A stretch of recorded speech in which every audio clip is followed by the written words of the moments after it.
அருட்பெருஞ்சோதி அருட்பெருஞ்சோதி தனிப்பெரும் கருணை அருட்பெருஞ்சோதி. எல்லா உயிர்களும் இன்புற்று வாழ்க, வள்ளல் மலரடி வாழ்க வாழ்க. கொல்லா விரதம் குவளை எல்லாம் ஓங்குக, நல்லோர் நினைத்த நலம் பெறுக, நன்று நினைத்த எல்லோரும் வாழ்க இசைந்தே. உலக மக்களே, அறிவார்ந்த அன்பர்களே, ஆண்மநேய ஒருமைப்பாடுடைய அன்பர்களே, வள்ளற்பெருமான் நமக்கு அள்ளிய திருவருட்பாவில் 2ஆம் திருமுறையில் 112வது பதிகத்திலே இருக்கின்ற பாடல்களுடைய விளக்கங்களை பார்த்து கொண்டிருக்கிறோம். பதிகத்தினுடைய பெயர் வேட்கை கொத்து. வேட்கை கொத்து என்பது இறைவனுடைய எல்லா அருளையும் முழுவதுமாக பெற வேண்டும் என்ற ஒரு தவிப்பு, ஒரு ஏக்கம். எப்படியாவது இறைவனுடைய அருளை பெற வேண்டும். வேட்கை கொத்து என்பது அதுதான், அருள் வேட்கை. நான் ஏற்கனவே கூறியது போல வேட்கையிலே பல விதங்கள் உண்டு. பசி வேட்கை, அருள் வேட்கை, காம வேட்கை, இப்படி பல வேட்கைகள் உண்டு. வேட்கை என்பது ஒரு ஏக்கம், எப்படியாவது அடைய வேண்டும் என்ற ஒரு ஏக்கம், பரிதவிப்பு. இங்கே வேட்கை கொத்து என்பது இறைவனுடைய அருளை ஒட்டுமொத்தமாக கொத்தாக பெறுவது. கொத்து என்பது முழுவதுமாக. ஆக இறைவனுடைய அருளை முழுவதுமாக எப்படி பெறுவது என்பதை வள்ளற்பெருமான் அவர்கள் நமக்கு 2ஆம் திருமுறையிலே அருளியிருக்கிறார்கள். 2ஆம் திருமுறையிலே சமயங்களும் மதங்களும் மார்க்கங்களும் சூழ்ந்திருந்த காலகட்டங்களில் இறைவனிடம் எப்படி வேண்டினார், அதாவது தன்னை தலைவியாகவும் இறைவனை தலைவனாகவும் உள்ளத்தை தோழியாகவும் வர்ணனை செய்து நமக்கு இந்த பாடல்களை அருளியிருக்கிறார்கள்.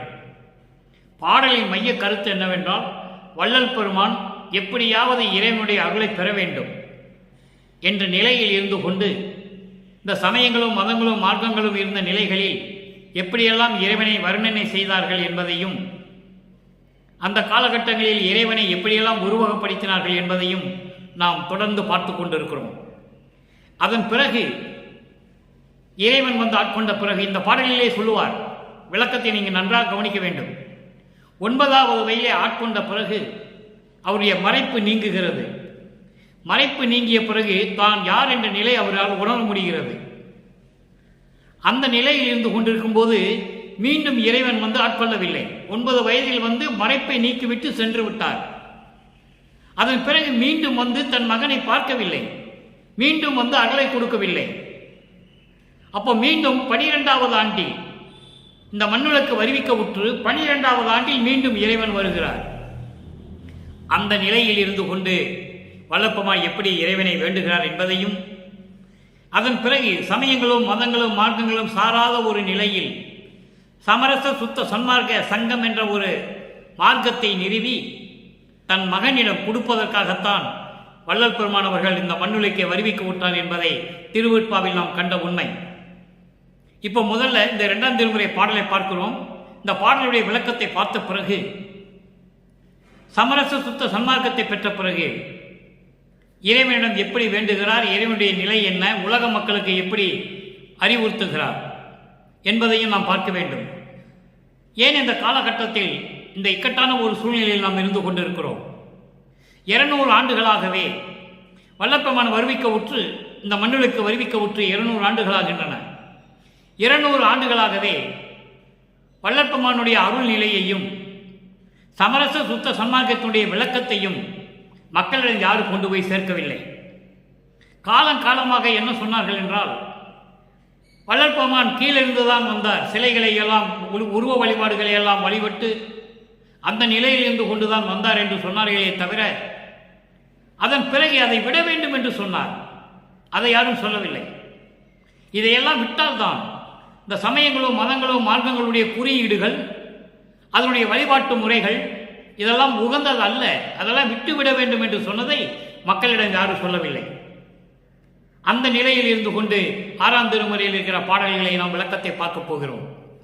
முதலிலே 2ஆம் திருமுறையில் 112வது பதிகம் வேட்கை கொத்து 2வது பாடல். சீத்தமணி அம்பலத்தான், சீத்தமணி அம்பலத்தான் என் பிராணநாதன், பிராணநாதன் சிவபெருமான் எம்பெருமான் செல்வ நடராஜன். மதங்களும் சமயங்களும் மார்க்கங்களும் இறைவனை எப்படி அழைத்தன? முக்கண்ணன் என்று அழைத்தார்கள், சிவபெருமான் என்று அழைத்தார்கள், தியாகராஜ பெருமான் என்று அழைத்தார்கள், பிச்சாண்டி என்று அழைத்தார்கள். சொக்கநாதன் என்று அழைத்தார்கள், மாசிலாமணி என்று அழைத்தார்கள். இப்படியெல்லாம் அழைத்த இறைவன் அதன் பிறகு சமரச சுத்த சன்மார்க்கத்தை பெற்ற பிறகு அருட்பெருஞ்சோதி. அருட்பெருஞ்சோதி தான் மூலம், ஆதியும் அந்தமும் இல்லாமல் தோன்றிய இறைவன். அருட்பெருஞ்சோதி பற்றி சொன்னால் சுத்த சன்மார்க்கத்தை பற்றி சொல்ல வேண்டும். அதனாகவே இந்த சமயங்களும் மதங்களும் மார்க்கங்களும் இறைவனை பல பெயர்களை அழைத்துக் கொண்டு மக்களை குழப்பி விட்டு விட்டார்கள். அந்த நிலையில் இருந்து இருக்கும்போது இந்த பாடல் எப்படி இருக்கிறது என்பதை நீங்கள் பார்க்க வேண்டும். சீத்தமணி அம்பலத்தான் என் பிராணநாதன், சிவபெருமான் எம்பெருமான் செல்வ நடராஜன், வாய்த்த எண்ணெய், நல்ல கவனிக்க நண்பர்களே, வாய்த்த எண்ணெய் இளம் அறியாத இளம் பருவத்திலே மகிழ்ந்து வந்து மாலையிட்டான். அறியாத பருவத்திலே வந்து மாலையிட்டான். அறியாத பருவம் என்பது 9வது ஆண்டு. இந்த மண்ணுலைக்கு வருவிக்க உற்று 9வது ஆண்டில் அறியாத பருவத்திலே மகிழ்ந்து வந்து மாலையிட்டான். மாலையிட்டான் என்று சொல்வதற்கு நான் ஏற்கனவே விளக்கம் கொடுத்திருக்கிறேன். தன்னை ஒரு பெண்ணாக உருவப்படுத்தி சொல்லுவதனால் மாலையிட்டான் என்று சொல்லுகிறார். மாலையிட்டான் என்பது அருள் செய்தான், ஆட்கொண்டான். மரித்தும் முகம் பாரான், அருமையான வரி, பிரபஞ்சத்தின் உண்மையை சொல்லக்கூடிய வரி. மரித்தும் முகம் பாரான், 9 வயதிலே வந்து ஆட்கொண்டு விட்டு சென்று விட்டான், மீண்டும் வந்து என்னை பார்க்கவில்லை. தெளிவாக சொல்லுகிறார். மரித்தும் முகம் பாரான், ஆய்ந்த கலை கற்று உணர்ந்த அனங்கனையார் தமக்குள், அனங்கனையார் தமக்குள் ஆர் செய்த போதனையோ. ஆனாலும் இது கேள். ஏன் போயிட்டான்? 9 வயதில் வந்து ஆட்கொண்டு விட்டு, மகனை உன்னை ஆட்கொண்டு விட்டேன் என்று சொல்லி மறைப்பை நீக்கிவிட்டு சென்ற பிறகு மகன் தள்ளாடுகிறார், தடுமாறுகிறார். இந்த சமயங்களும் மதங்களும் மார்க்கங்களும் பொய் என்று அவருக்கு தெரிந்து விட்டது. ஆக தேவையில்லாமல் இப்படியெல்லாம் நாம் வருணித்து பாடிவிட்டோமே என்று சொல்லிக் கொண்டிருந்த காலகட்டங்களில் இறைவன் மகனை விட்டு சென்று விட்டார். அதன் பிறகு 12வது ஆண்டில் வருகிறார். அதை இங்கு சொல்கிறார் பாருங்க. யார் செய்த போதனையோ, அனங்கனையார் தமக்குள் யார் செய்த போதனையோ, ஆனாலும் இது கேள். உள்ளத்திடம் சொல்லுகிறார், உள்ளத்தை தோழியாக வர்ணனை செய்து சொல்லுகிறார். ஆனாலும் இது கேள், காய்ந்த மரம் வளையாத கணக்கும் உண்டோ. காய்த்த மரம், அதான் காய்ந்த மரம், வளையாத கணக்கும் உண்டோ. அவன் தன் கணக்கறிந்தும் விடுவேனோ. அவன் யார் என்று எனக்கு தெரிந்து விட்டது. 9வது வயதில் என்னை ஆட்கொண்ட பிறகு அவன் யார் என்று எனக்கு தெரிந்து விட்டதே. அவனை நான் விடுவேனோ. கண்டாய் என் தோழி, நீ பார்த்து கொண்டே இரு, அவனை நான் விட மாட்டேன். எப்படி சொல்ற பாருங்க, அற்புதமா. அப்போ மண்ணுலையை வருவிக்க உற்று 9 ஆண்டுகள் வரையும் தான் யார் என்ற தெரியாத நிலை. 9வது ஆண்டில் ஆட்கொண்டு விட்ட பிறகு மறைப்பை நீக்கிவிட்டு சென்று விட்டார். மீண்டும் வந்து பார்க்கவில்லை. ஆனால் அவன் யார் என்று எனக்கு தெரிந்து விட்டது. அவனை நான் விடவே மாட்டேன். பார்த்து கொண்டே இரு தோழி என்று சொல்லி இந்த பாடலை நமக்கு அருளி இருக்கிறார்கள். இந்த பாடலுடைய பதவுரை பாருங்க. கடினமான சொற்களுக்கு பொருள், அதன் பின் விளக்கம். சீத்தமணி அம்பலத்தான். சீத்தமணி அம்பலத்தான் என்பது, சீத்தமணி என்பது ஒப்பற்ற உயர்ந்த நிலையில் புனிதமாக இருந்து கொண்டு ஒளி வீசிக் கொண்டிருக்கின்ற அம்பலத்தான். அம்பலத்தான் என்பது அம்பலத்தில் வீற்றிருக்கின்ற இறைவன். அம்பலம் என்பது திருச்சிற்றம்பலம். திருச்சிற்றம்பலம் என்பது சத்தியஞான சபை. சத்தியஞான சபையிலே ஒளி வீட்டுக் கொண்டு புனிதமான முறையில் என்பது சமரச சுத்த சன்மார்க்கத்தின் தலைவனாக இருந்து கொண்டு, அங்கே மதங்களும் சமயங்களும் மார்க்கங்களும் இருந்த நிலையில் வேறு விதமாக சொல்லுவார். அப்படிப்பட்ட நிலையில் இருக்கின்ற இறைவன் என் பிராணநாதன், சிவபெருமான், எம்பெருமான், செல்வ நடராஜன். இறைவனை எப்படியெல்லாம் சொல்ற பாருங்க. பிராணநாதன் என்பது என் உயிர் நாதன், என் உயிருக்கு மேலான நாதன், என் உயிருக்கு இனிய நாதன், என் உயிருக்கு இனிய கணவன். ஏனென்றால் இறைவனை தலைவனாக கற்பனை செய்கிறார். அப்படிப்பட்ட செல்வராயன் வாய்த்த என்னை படைத்து விட்டு என்னை இந்த மண்ணுலகே வருவிக்க செய்து, அற்புதமான இடம், நல்லா கவனிக்கணும் நீங்க. வாய்த்த என்னை உருவாக்கி என்னை படைத்து இந்த மண்ணுலகிற்கு ஒரு தாயின் வழியாக வருவிக்க செய்து கருவறையிலே 10 மாதம் இருக்க வைத்து அதன் பின் இந்த மண்ணுலகை வருவிக்க செய்து அறியாத இளம் பருவத்திலே ஒன்றும் தெரியாத அந்த இளம் வயதிலே மகிழ்ந்து வந்து மாலையிட்டான். மகிழ்ந்து வந்து என்னை ஆட்கொண்டான். மறித்தும் முகம் பாரான். மீண்டும் வந்து என்னை பார்க்கவில்லை. மறைப்பை நீக்கிவிட்டு சென்று விட்டால் மீண்டும் வந்து பார்க்கவில்லை. ஆய்த்த கலை என்பது ஆய கலைகள் அனைத்தையும் உணர்ந்த, எல்லா கலைகளையும் உணர்ந்த அனங்கனையார் தமக்குள் என்பது தேவகுலத்தை சேர்ந்த பெண்கள். விண்ணுலகத்தில் இருந்த பெண்கள் எல்லாம் என்ன போதனை செய்தார்களோ இறைவனிடம் தெரியவில்லை, என்ன சொன்னார்களோ என்று தெரியவில்லை, இன்னும் வரவில்லை. இது கேள் தோழி, காய்த்த மரம் வளையாத கணக்கும் உண்டோ? காய்த்து விட்டு காய்ந்து போன பட்ட மரம் எங்கேயாவது வளையுமா? வளையாது. அப்படிப்பட்ட நிலையில் இருக்கின்ற நான் அவனை பற்றி நான் தெரிந்து கொண்டேன். அவனை நான் விடுவேனா? விடமாட்டேன். நீ பார்த்து கொண்டே இரு தோழி என்று சொல்லி இந்த பாடலை நமக்கு அருளியிருக்கிறார்கள் நமது இறைவன் வல்லற்பமானவர்கள். இப்போ இந்த பாடலுடைய விளக்கம் பாருங்க. விளக்கம் எளிமையானது. அதாவது புனித ஒளி வீசும் மணி போன்று அம்பலத்தால் இருக்கின்ற என் உயிர்நாதன், என் இறைவன் சிவபெருமான், எம்பெருமான், செல்வ நடராஜன், இப்படிப்பட்ட பெயர்களை வைத்து இறைவனை அழைக்கிறார். அதோடு மட்டுமல்ல, அவர் உருவாக்கிய அவர் படைத்த என்னை படைத்து அறியாத இளம் வயதிலே ஆண்டாறு 3 ஆண்டில் ஆட்கொண்ட அருள் கடலே என்று சொல்லுவார். 6+3 9. 9வது ஆண்டிலே என்னை ஆட்கொண்ட இறைவன் மீண்டும் என்னை வந்து பார்க்கவில்லை.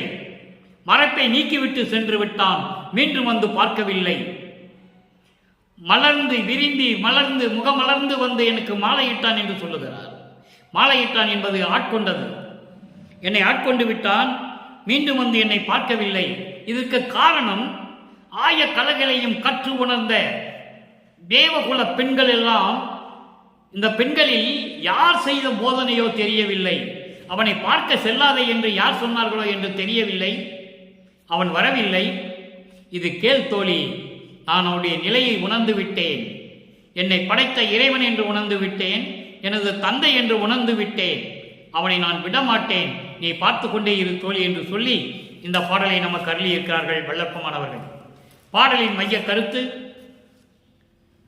தன்னை யார் என்று உணராத நிலையில், அதாவது இந்த மண்ணுலகிற்கு வருவிக்க உற்று தான் யார் என்று உணராத நிலையில் சமயங்களிலும் மதங்களிலும் மார்க்கங்களிலும் நெறிகளிலே இருந்து கொண்டு திருநூறு பூசிக்கொண்டு உத்திராட்ச கொட்டையை அணிந்து கொண்டு இப்படியெல்லாம் இருந்தவர் நமது இறைவன் வல்லற்பமானவர்கள். அதன் பிறகு இறைவன் வந்து ஆட்கொண்ட பிறகு, சமரச சுத்த சன்மார்க்கத்தை கொடுத்த பிறகு, இந்த சமரச சுத்த சன்மார்க்கம் மதங்களையும் மார்க்கங்களையும் சமயங்களையும் சாராத ஒரு மார்க்கம். இவங்க சொன்ன மாதிரி கீழே இருந்தெல்லாம் வரணும்னு அவசியம் இல்லை. அது வேணும்னு சொன்னது. வல்லற்பமான எந்த இடத்திலும் சொல்லவில்லை உருவங்களை வழிபட்டு வாருங்கள் என்று சொல்லவே இல்லை. சமரச சுத்த சன்மார்க்கம் என்பது ஒரு தனி மார்க்கம். அந்த மார்க்கத்தில் இருந்து கொண்டு இதே தோழியிடம் எப்படி சொல்லுகிறார்? இதே தோழியிடம் எப்படி சொல்லுகிறார்? 6ஆம் திருமுறை பதிகம் 74 தலைவி தோழிக்கு உரைத்தல். தலைவி தோழிக்கு உரைத்தல். தொம்பதம் உருவோடு நல்லா கவனிக்கணும் நீங்க. அங்கேயும் 2வது பாடல். எப்பயுமே 1ஆம் திருமுறையிலிருந்து 4ஆம் திருமுறை பாடலுக்கு பூரா விளக்கம் 6ஆம் திருமுறையில் உண்டு. அது இறைவனுடைய தயவும் கருணையும் இருந்தால்தான் ஒப்பிட்டு இந்த பொருள் விளக்கங்களை எல்லாம் சொல்ல முடியும் என்பதை தாழ்மையான கருத்துடன் உங்களுக்கு நான் சொல்லிக்கொள்ள விரும்புகிறேன். தொம்பதம் உருவோடு தற்பத வெளியில், தொம்பத உருவோடு தற்பத வெளியில் தோன்ற சிவபத நடம் நாம் காணல் வேண்டும். சிவபத நடம் நான் காண வேண்டும். எம்பதமாகி இசைவாயோ தோழி, எம்பதமாகி இசைவாயோ தோழி, இசையாமல் வீணிரோ அசைவாயோ தோழி. 4 வரிதான், அற்புதமான பாடல். தொம்பதம் உருவோடு, தொம்பதம் என்பது உயிரின் மேலே தயவும் கருணை இருக்கின்ற அந்த உயிர் அனுபவத்தோடு இருக்கின்ற இந்த உறவோடு தேகத்தோடு தத்பத வெளியில், தத்பத வெளி என்பது அருள் அனுபவ வெளி, அருள் அனுபவ வெளியில் தோன்ற வெளிப்படும்படி சிபத நடம் நான் காணல் வேண்டும். சிபத நடம் என்பது சுத்த சிவ நடனம். சமரச சுத்த சன்மார்க்கத்திலே இருக்கின்ற சுத்த சிவவெளியில் இருக்கின்ற சுத்த சிவ நடனம், சிவநிலையில் இருக்கின்ற அந்த அருள் நடனம், அதை நாம் காண வேண்டும். அப்போ சமரச சுத்த சன்மார்க்கத்துக்குள்ள வந்துட்டாரு.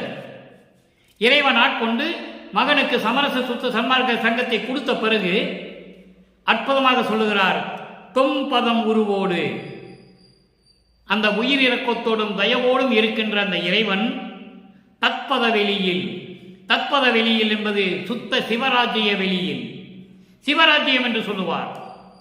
சிவராஜ்ய வெளியில் தோன்ற சிபத நடம் நான் காணல் வேண்டும். அந்த அருள் அனுபவ நிலையில் இருக்கின்ற சுத்த சிவ நடத்தை நான் பார்க்க வேண்டும். எம்பதமாகி இசைவாயோ தோழி, எம்பதமாகி இசைவாயோ தோழி.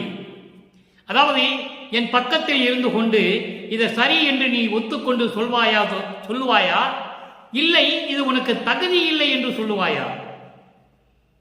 உனக்கு தகுதி உண்டு, நீ கண்டிப்பாக பார்ப்பாய் என்று நீ சொல்லுவாயா தோழி? இல்லை என்றால் இந்த தகுதி உனக்கு இல்லை என்று எனக்கு சொல்லுவாயா? அற்புதமாக கேட்கிறார், உள்ளத்திடம் சொல்லுகிறார். உள்ளத்திடம் அதைதான், உள்ளத்தை தான் தோழியாக வர்ணனை செய்து கூறுகிறார். இசையாமல் இதையெல்லாம் ஒண்ணுமே சொல்லாம வீண் பொழுதை கழிப்பாயா? அதைதான் சொல்றார், வீணிலோ அசைவாயோ, வீணாக பொழுதை கழித்துக் கொண்டிருப்பாயா? ஏதாவது சொல்ல வேண்டும் அல்லவா? நான் என்ன சொல்கிறேன் என்றால், தயவோடு, அதாவது வல்லப்பமன் சொல்லுகிறார். யாரிடம்? தோழியிடம் சொல்லுகிறார், உள்ளத்திடம் சொல்லுகிறார். நான் இறைவனுடைய தயவோடையும் கருணையோடையும் இருக்கின்ற அந்த உயிர் அனுபவ நிலையில் இருக்கின்ற அந்த உருவத்தோடு அருள்வெளியில் இருந்து கொண்டு, சுத்த சிவவெளியில் இருந்து கொண்டு அந்த அருள் நடனத்தை நான் பார்க்க வேண்டும் என்று நான் சொல்லுகிறேன். தோழியிடம் சொல்லுகிறேன், நீ இது எனக்கு தகுதி இருக்கிறது என்று சொல்லுகிறாயா, இல்லை உனக்கு தகுதி இல்லை என்று எனக்கு சொல்லுகிறாயா? இல்லை என்றால் எதுவுமே சொல்லாமல் வீணாக பொழுது கழித்துக் கொண்டு இருக்க போகிறாயா? சொல்லுக, கூறுக தோழி என்று சொல்லுகிறார். அடுத்த ஒரு பதியம் பாருங்க, 76. பாங்கி தலைவி பற்றி தலைவனிடம் சொல்லுதல். தோழி தலைவியை பற்றி தலைவியிடம் சொல்லுவது. என்னென்ன தகுதி தலைவிக்கு இருக்கிறது? அற்புதமான விளக்கங்கள். இப்ப பாருங்க, அங்கலிட்ட களத்து அழகர் அம்பலவர் திருத்தோல் ஆசை என்னும் பேய் அகற்றலாவது இல்லை. எனவே பொங்கலிட்ட தாயார் முகம் பொங்கலிட்டு போனாள். பூவை முகம் பூமகம் போல் பூரித்து மகிழ்ந்தாள்.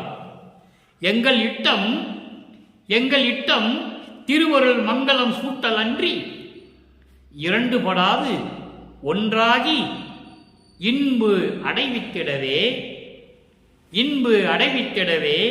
தங்கள் இட்டம் யாது திருவாய் மலர வேண்டும் சபையில் நடம்புரிகின்ற தனிப்பெரிய துறையே. தலைவியுடைய ஏக்கம், அந்த அருள் வேட்கை, அதுதான் 2ஆம் திருமுறை வேட்கை கொத்து என்று சொல்கிறார். அப்படிப்பட்ட தலைவியுடைய அருள் வேட்கையை தோழி தலைவனிடம் சொல்லுகிறாள்.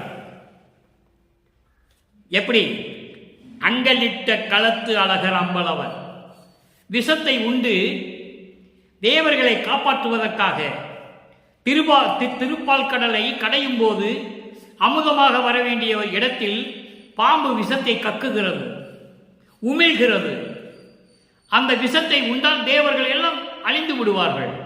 அந்த நிலையில், யாரும் எதிர்பார்க்காத நிலையில் அந்த விஷத்தை தான் உண்டு கழுத்தில் நிறுத்தி கொண்ட இறைவன். அப்படிப்பட்ட அம்பலவன் அவனுடைய திருத்தோல்வை பார்க்க வேண்டும், கட்டி அணைக்க வேண்டும் என்று ஆசை என்னும் பேய் கொண்ட ஆசையினால், ஆசை என்னும் பேய் என்பது பேராசை, ஆசை என்பது பேய் குணம் கொண்டது. அப்படிப்பட்ட ஆசையினால் நீ இருந்து கொண்டிருக்கிறாய், அதை நீக்கப் போவதில்லை. நீ அவனின் மேல் கொண்ட ஆசையை நீ விடப்போவதில்லை. எனவே என்று பொங்கலிட்ட தாயார் முகம் என்பது பொங்கலிட்ட மலர்ந்து சிரித்த முகத்தோடு இருக்கின்ற அந்த தாயின் முகம் தொங்கிவிட்டது. வருத்தமடைந்தால் முகத்தை சினம் கொண்டு கடுகடுத்து கொண்டு போனாள். இதுதான் அதுக்கு பொருள்.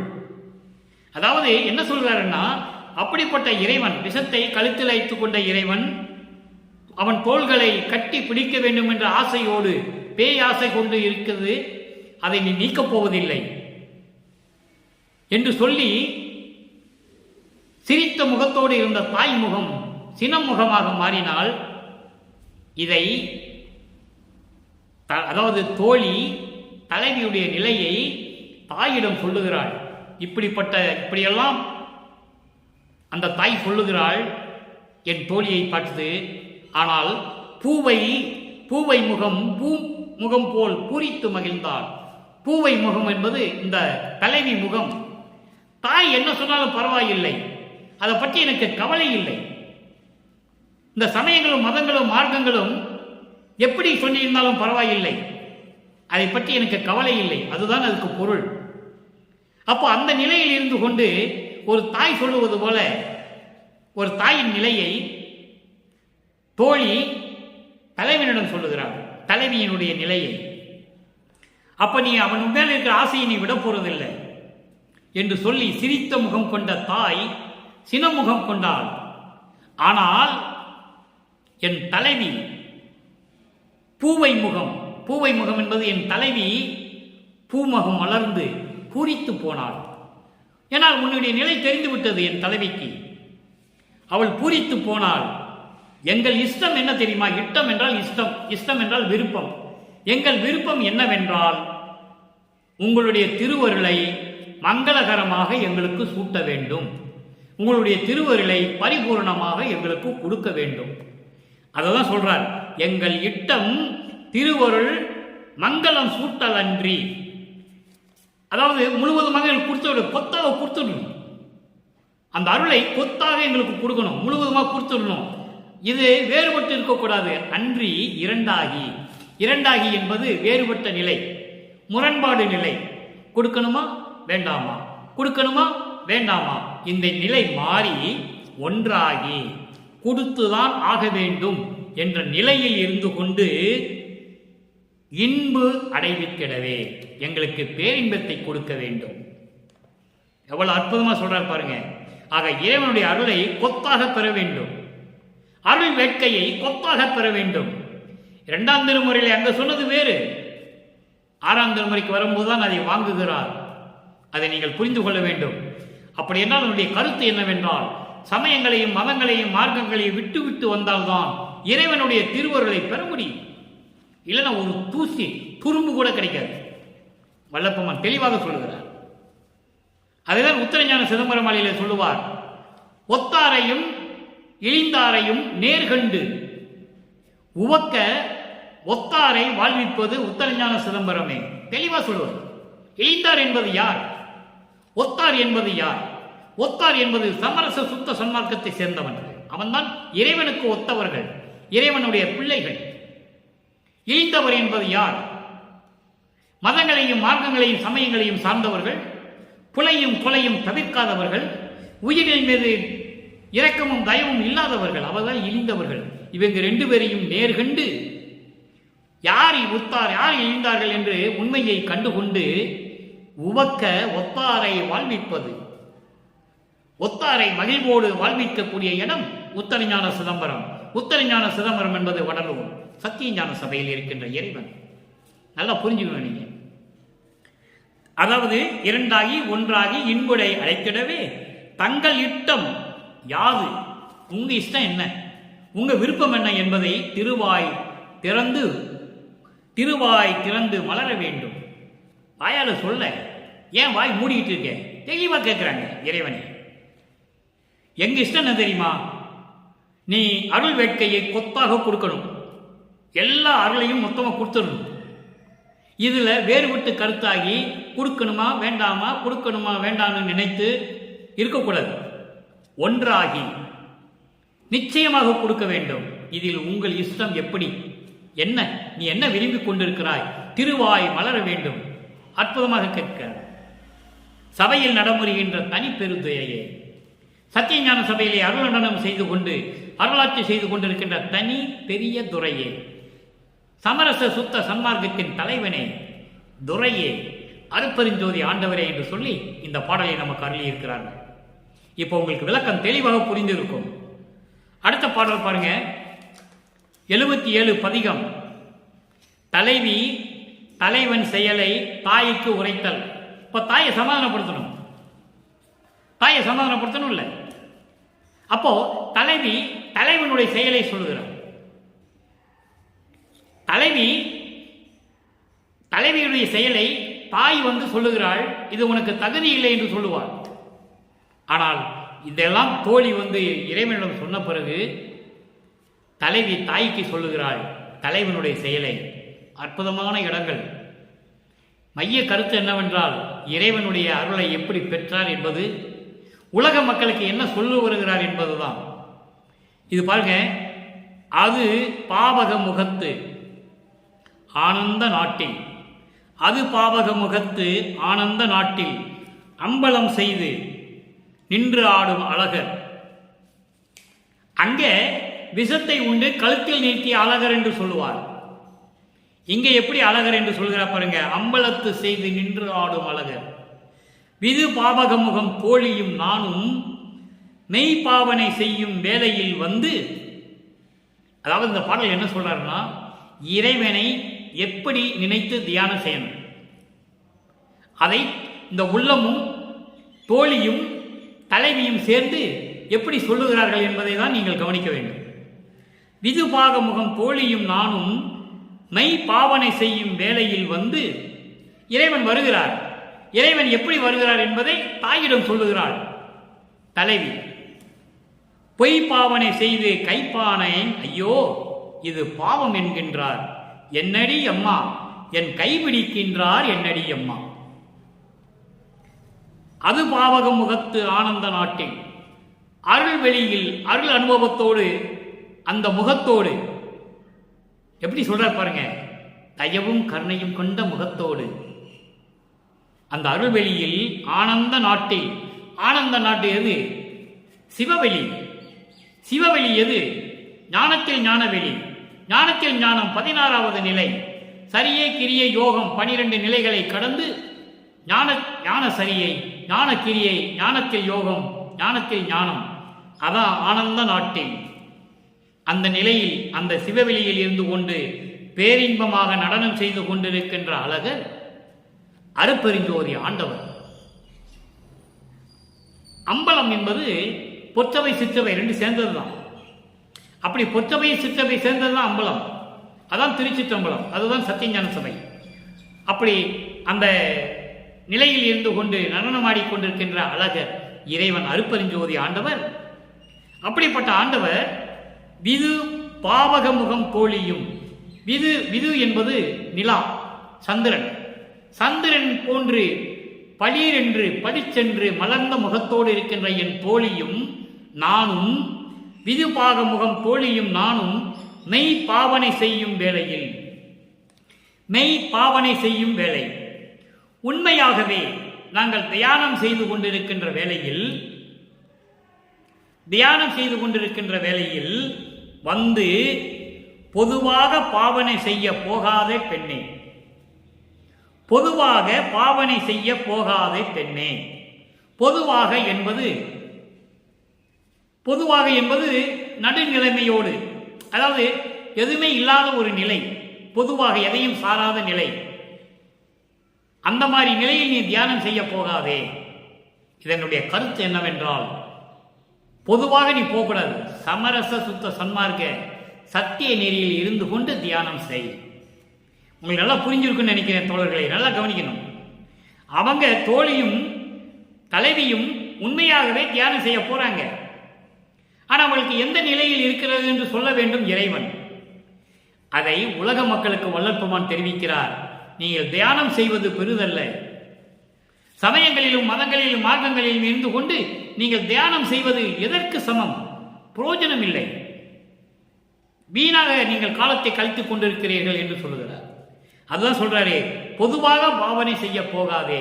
இப்ப எதுவா எல்லாரையும் கேட்டா என்ன சொல்லுவாங்க? நான் தியானம் பண்ண போனேன்னு சொல்லுவாங்க. என்ன பண்ணிட்டு இருக்க? எங்க போனேன்? நான் தியானம் பண்ண போனேன். இது பொதுவான தியானம். ஆனால் சமரச சுத்த சன்மார்க்க சத்திய நெறிகளை கொண்ட தியானம் தான் உண்மையான தியானம். அதனால சொல்றாரு, பொதுவாக பாவனை செய்ய போகாதே பெண்ணே, பொய் பாவனை செய்து கைப்பானேன். ஐயோ, பொய்யாக நீ தியானம் செய்து சமரச சுத்த சன்மார்க்கத்தில் இல்லாமல் நீ பொய்யாக தவம் செய்து தியானம் செய்து என்ன பயன்? அப்படியே வருந்துற. பின்னால் வருந்துவதற்கு எதற்காக? தேவையில்லாமல் வருத்தப்படுவது எதற்காக? ஐயோ, இது பாவம் என்கின்றார். அற்புதமாக சொன்னார். அதனால்தான் நான் ஒவ்வொரு பதிகத்திலும் ஒவ்வொரு நாளும் 2 வருடங்களாக சொல்லிக் கொண்டிருக்கிறேன். இது பாவம். சிவாயனம் என்று சொல்லி திருநீரிடு, தப்பில்லை. ஓம் நம சிவாய் என்று சொல்லி திருநீரிடு, தவறில்லை. அதெல்லாம் சமயங்களையும் மதங்களையும் மார்க்கங்களையும் சார்ந்த இடங்கள். ஆனால் சுத்த சன்மார்க்கம் என்று வந்துவிட்டால் திருநீர் இடக்கூடாது என்பதுதான் இங்கே பாவம் என்கின்றார். தியானம் செய்வதே பாவம் என்று சொல்லுகிறார். சமரச சுத்த சன்மார்க்க சத்திய நெறிகளை கடைபிடித்துதான் தியானம் செய்ய வேண்டும். அதை உலக மக்களுக்கு சொல்லுவதற்காகத்தான் தன்னை தலைவியாகவும் உள்ளத்தை தோழியாகவும் வர்ணனை செய்து அம்மாவிடம் சொல்லுவது போல, ஒரு தாயிடம் சொல்லுவது போல உலக மக்களுக்கு தெரிவித்துக் கொண்டிருக்கிறார் நமது இறைவன் வல்லப்பெருமானவர்கள் என்பதை இங்கே நான் பதிவு செய்ய கடமைப்பட்டிருக்கிறேன். எவ்வளவு தெளிவா சொல்ற பாருங்க. இது பாவம் என்கின்றார். என்னடி அம்மா, என் கை பிடிக்கின்றார். என்னடி அம்மா, எவ்வளவு அற்புதமா சொன்னார் பாருங்க. ஆக உலக மக்களே, சமரச சுத்த சன்மார்க்கத்தை கடைபிடித்து விட்டால் அதனுடைய நிலை எப்படி இருக்கும்? 101வது பதிகம் உய்வகை கூறல். யாருக்கு உய்வகை கூறல்? உலக மக்களுக்கு. உலக மக்கள் மேம்பட வேண்டும். உலக மக்கள் அருட்பெருஞ்சோதி ஆண்டவருடைய அருளை பெற்றுக்கொண்டு அவருடைய அருள் செல்வங்களை எல்லாம் பெற்றுக்கொண்டு இந்த உலக மக்கள் இன்பமாக நோயற்ற வாழ்வில் வாழ வேண்டும் என்பதற்காகவே இதை கூறுகிறார். அந்த நிலையை நீங்கள் கண்டிப்பாக பார்க்க வேண்டும். 101 உய்வகை கூறல் உலக மக்களுக்கு கூறுவது. வாரம் செய்த பொன்மன்றிலே நடிக்கும் பொன்னடிக்கே ஆரம் செய்து அணிந்தவருக்கு முன் அரி அயன் முதலோர் வீரம் செல்கிலாது. அற்புதமான இடம் இது. வீரம் செல்கிலாது அறிவினோ வேதமேல் ஆணை. வேதமேல் ஆணை. இங்கே வேதம் என்பது வேதனே என்று பொருள். வேதனே என்பது இறைவனுக்கு ஒரு பெயர் உண்டு. அருட்பெருஞ்சோதி ஆண்டவருக்கு வேதன் என்ற ஒரு பெயர் உண்டு. வேதன் என்பது எல்லாவற்றையும் பிரித்து காட்டக்கூடிய இறைவன். சமயம் என்றால் என்ன, மார்க்கங்கள் என்றால் என்ன, மதங்கள் என்றால் என்ன, அதனுடைய நெறிமுறைகளை எல்லாம் பிரித்து காட்டக்கூடிய வேதன். அவன்தான் அருட்பெருஞ்சோதி மேல் ஆணை என்று சொல்லுகிறார். வேதமேல் ஆணை, அருட்பெருஞ்சோதி மேல் ஆணை. ஓரம் சொல்கிறேன். ஓர வஞ்சனையாக நான் சொல்லவில்லை, நடு நின்று சொல்கின்றேன் உலகீர். அதாவது வாரம் செய்த பொன்மன்றிலே அருளோடு விளங்கிக் கொண்டிருக்கின்ற பொற்சபையிலே அருளோடு விளங்கிக் கொண்டு நடித்துக் கொண்டிருக்கின்ற அருள் நடனம் செய்து கொண்டிருக்கின்ற பொன்னடிக்கு, பொன்னான திருவடிகளுக்கு ஆரம் செய்து அணிந்தவர்களுக்கு முன், பாமாலை சூட்டியவர்களுக்கு முன், அருளோடு விளங்கிக் கொண்டு பொற்சபையிலே அருள் நடனம் செய்து கொண்டிருக்கின்ற எனது இறைவன் அருட்பெருஞ்சோதி ஆண்டவருடைய பொன்னான திருவடிகளுக்கு பாமாலை சூட்டுகின்றவர்களுக்கு முன், அவர்களுக்கு முன் இந்த திருமால், பிரம்மன், அயன், ருத்திரன், மகேஸ்வரன், சதாசிவம் போன்றவர்கள், வானவர்கள், தேவர்கள் யாராக இருந்தாலும் சரி, அவங்களுடைய வீரம் இங்கே செல்லுபடியாகாது. எவ்வளவு தெளிவா சொல்றார் பாருங்க. அவர்களுக்கு முன் இந்த வீரம் செல்லுபடியாகாது. இறைவனை வணங்குகின்றவர்களுக்கே இவ்வளவு பெரிய நிலை என்றால் நல்லா கவனிக்கணும். நீங்க இது ஏன் சொல்லுகிறார்? உலக மக்களுக்கு தெரியப்படுத்த வேண்டும், இறைவனுடைய நிலையை தெரியப்படுத்த வேண்டும். சத்தியஞான சபையிலே அருளடனம் செய்து கொண்டிருக்கின்ற இறைவன் அருப்பெருஞ்சோதி ஆண்டவருடைய பொன்னான திருவடிகளுக்கு பாமாலை சுட்டுகின்றவர்களுக்கு முன்னாலேயே அவங்களுக்கு முன் இந்த பிரம்மன் திருமாலுடைய வீரமெல்லாம் செல்லாது. அறிமீனோ உங்களுக்கு தெரியுமா? அறிந்து கொள்ளுங்கள், தெரிந்து கொள்ளுங்கள். உலக மக்களே தெரிந்து கொள்ளுங்கள். வேத மேல் ஆணை, என் இறைவன் அருப்பெருஞ்சோதி ஆண்டவர் மேல் ஆணை, சத்தியம். ஓரம் சொல்கிறேன். ஓரம் என்பது ஓரவஞ்சனையாக, ஒருபட்ச தலையாக, ஒரு தலையாக, ஒரு பட்சமாக நான் இதை சொல்லவில்லை. நடு நின்று, உண்மையாகவே நடு நின்று சமரச என்ற முறையில் நான் சொல்லுகிறேன். உலக மக்களே என்று சொல்லி இந்த பாடலை நாம் கருளியிருக்கிறார்கள். அன்பர்களே, இன்று நாம் பார்த்த பாடலுடைய விளக்கம் அன்பர்களே உங்களுக்கு தெளிவாக புரிந்திருக்கும் என்று நான் கருதுகிறேன். காரணம், இந்த நிலை மாற வேண்டும். வள்ளல் பெருமான் பற்றிய இந்த கூற்றுகள், அந்த நிலைகள் எல்லாம் மாற வேண்டும். சமரச சுத்த சமாகத்துடைய நிலை, உண்மையான விளக்கம் மக்களுக்கு தெரிய வேண்டும். அவர் இருந்தார் என்று சொல்லுகிறார்களே தவிர அது தேவையில்லை, விட்டுவிட்டு வாருங்கள் என்று சொல்லும் பொழுது வந்துவிட வேண்டுவதுதானே. அதுதானே நியாயம், அதுதானே தர்மம், அதுதானே சத்தியம். இறைவனை சொல்லுகிறார். நம்மளை படைத்த இறைவன் வள்ளல் பெருமான் 5 தொழில்களையும் படைத்துக் கொண்டு இந்த பிரபஞ்சத்தை இயக்கிக் கொண்டிருக்கின்றவன் இறைவன் வள்ளல் பெருமான் அவர்கள். நன்றாக நீங்கள் புரிந்து கொள்ள வேண்டும். அருப்பெருஞ்சோதி ஆகிய வள்ளல் பெருமான் இந்த பிரபஞ்சத்தில் யாருக்குமே கிடையாது. அந்த தகுதி யாருக்குமே கிடையாது. எந்த முனிவனும் ரிஷிகளும் யாராக இருந்தாலும் சரி, அப்படிப்பட்ட நிலையில் இருக்கின்றவர் வள்ளல் பெருமான். அந்த நிலையை தான் இங்கே சொல்லுகிறார். பொற்சபையிலே நடனமாடிக்கொண்டு அருள் நடனம் செய்து கொண்டு உயிரின் மேல் தயவும் கருணையும் காட்டிக் கொண்டு இருக்கின்ற இறைவன் அருப்பெருஞ்சோதி ஆண்டவருடைய திருவடிகளுக்கு பாமாலை சுட்டுகின்றவர்களுக்கு முன்னால் இந்த பிரம்மனும் திருமாலுடைய வீரமெல்லாம் செல்லுபடியாகாது. அப்படின்னு என்ன அர்த்தம்? யூஸ்லெஸ், ஒன்னும் பயனில்லை என்று சொல்லுகிறார். இதை அறிந்து கொள்ளுங்கள் உலக மக்களே. இதை நான் ஓரவஞ்சனமாக சொல்லவில்லை, ஒருபட்சமாக இருந்து சொல்லவில்லை, சமரசமாக இருந்து சொல்லுகிறேன். இது என் அருப்பெருஞ்சோதி மேல் ஆண்டவர் மேல் ஆணை என்று சொல்லுகிறார். எனவே அன்பர்களே, நீங்களும் சமரச சுத்த சன்மார்க்கத்தில் இருந்து கொண்டு கொலையும் குலையும் தவிர்த்து இறைவனை எப்படி வழிபட வேண்டும் என்று வள்ளல் பெருமான் சொல்லுகிறார். எந்த விதமான குறுக்கீடுகள் இல்லாமல், இந்த சமயங்களிலும் மதங்களிலும் மார்க்கங்களில் சொல்லப்பட்ட குறுக்கீடுகள், குறியீடுகள், அந்த குணங்கள் இல்லாமல் இறைவனை வழிபட வேண்டும். வெறும் மண்ணகல் விளக்கிலே ஜோதி ஏற்றி அருப்பெருஞ்சோதி அருப்பெருஞ்சோதி தனிப்பெருங்கண்ணை அருப்பெருஞ்சோதி என்ற மகாமந்திரத்தை உச்சரித்து நீங்கள் இறைவனுடைய அருளையும் அவரிடமிருந்து எல்லா செல்வங்களையும் பெற்று நோயற்ற வாழ்வில் நீங்களும் உங்கள் பிள்ளைகளும் மனைவியும் உறவினர்களும் எல்லாருமே, உலக மக்கள் அனைவருமே சீரும் சிறப்போடு வாழ இறைவனுடைய தயவையும் கருணையும் வேண்டி இந்த வள்ளலார் ஊழியன் விடைபெறுகிறேன். மீண்டும் நாளை சந்திப்போம். நன்றி, வணக்கம். அருட்பெருஞ்சோதி அருட்பெருஞ்சோதி தனிப்பெரும் கருணை அருட்பெருஞ்சோதி.